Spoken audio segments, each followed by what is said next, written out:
So welcome to my channel. This is MG with Pat, and today I'm going to talk a little bit about tire and tire pressure. So maybe if you have seen this in your car,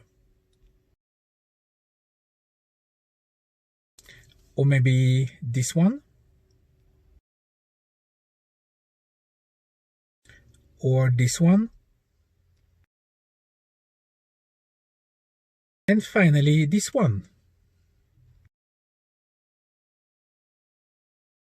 Well, the tire pressure management system on the MG is managed by the onboard computer, and it will monitor each wheel separately, meaning that if you're changing wheels, you have to remember which one you put forward right, forward left, and back.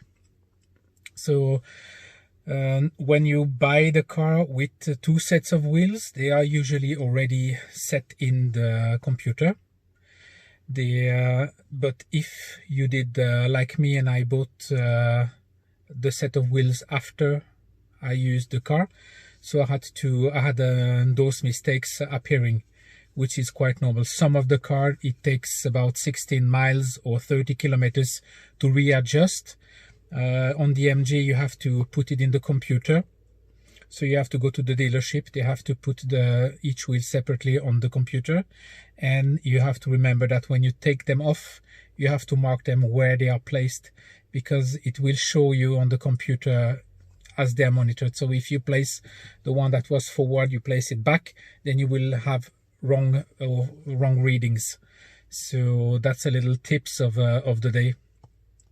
So make sure you remember that. But as said, the one that bought two sets of wheels, they should be already in the computer.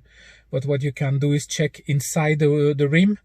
It should be written which side it goes. If not, when you take them off and change your wheels, then either ask them to do it, or if you do it yourself, just mark inside the rims how they have to be placed. Okay, so thanks for watching, and leave me a comment, and we see you on the next video. Bye bye.